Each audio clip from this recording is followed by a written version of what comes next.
Assalamualaikum warahmatullahi wabarakatuh. Perkenalkan, nama saya Anissa Nurhasana dengan NIM 11 285 005 kali 48. Di sini akan memaparkan kasus mengenai analisis kebocoran data yang terjadi pada Bank Indonesia serta penerapan hukum. Adapun topik yang akan dibahas pada kasus ini yang pertama yaitu latar belakang, yang kedua rumusan masalah, yang ketiga kejahatan komputer, yang keempat virus dan cacing komputer, yang kelima cara mengatasi, dan yang keenam adalah kesimpulan. Selanjutnya yaitu ada latar belakang. Teknologi informasi adalah suatu teknologi yang digunakan untuk mengolah data dan menghasilkan informasi yang berkualitas yang dapat digunakan untuk keperluan pribadi.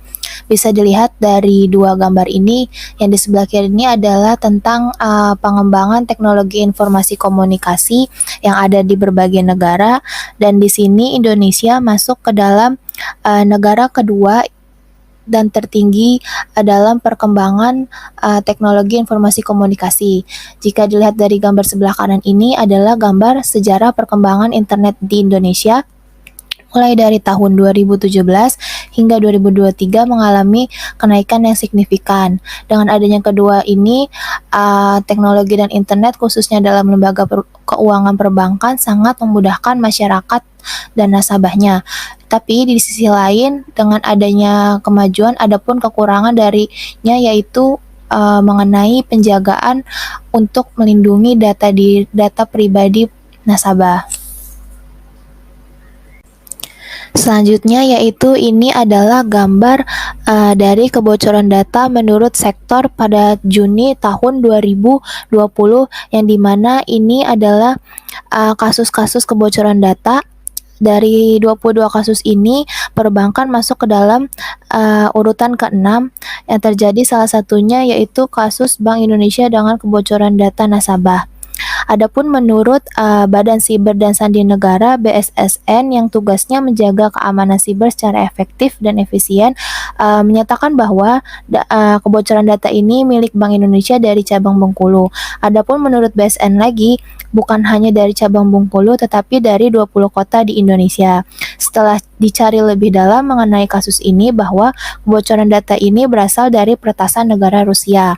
Peretasan ini terjadi pada 21 Januari 2022 dengan kapasitas 487 MB dari 16 personal komputer, dan setelah 3 hari berikutnya terdapat penambahan peretasan data menjadi 52.767 dokumen dengan kapasitas 74,82 GB data dari 237 unit personal komputer di jaringan komputer Bank Indonesia. Adapun rumusan masalah dari kasus ini yang pertama yaitu bagaimana cara untuk mengatasi kebocoran data tersebut, dan kedua bagaimana penerapan hukum dalam mengatasi kebocoran data tersebut.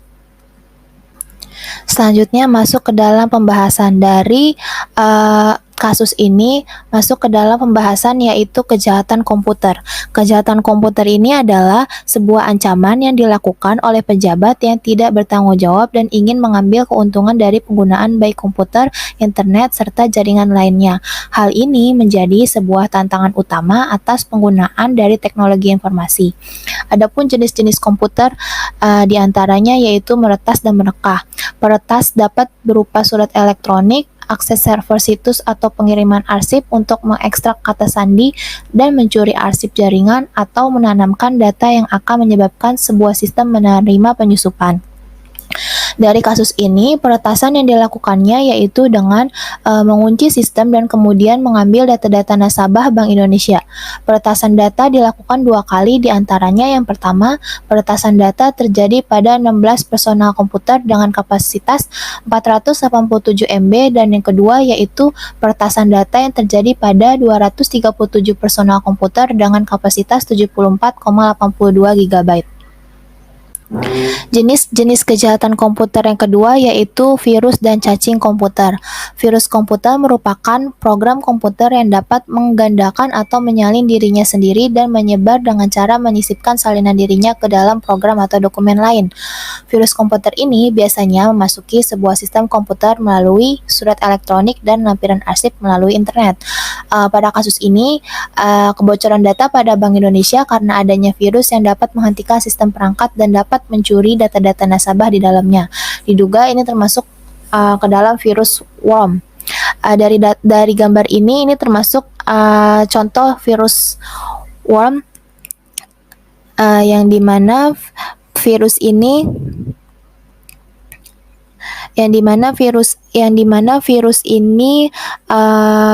merupakan virus yang mudah menyebar melalui koneksi jaringan internet, dan virus ini sangat efektif dan biasanya digunakan untuk melawan server email, server web, dan database. Diduga kasus ini masuk ke dalam virus worm yang biasanya digunakan dalam server web atau database, dan virus ini juga sudah terinfeksi ke dalam perangkat komputer, maka akan menyebar melalui jaringan dan internet.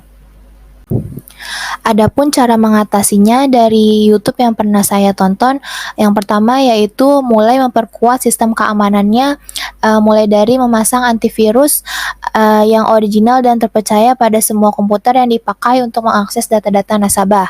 Yang kedua yaitu selalu mengaktifkan Windows Firewall untuk melindungi perangkat dari lalu lintas dan perangkat lunak yang mencurigakan.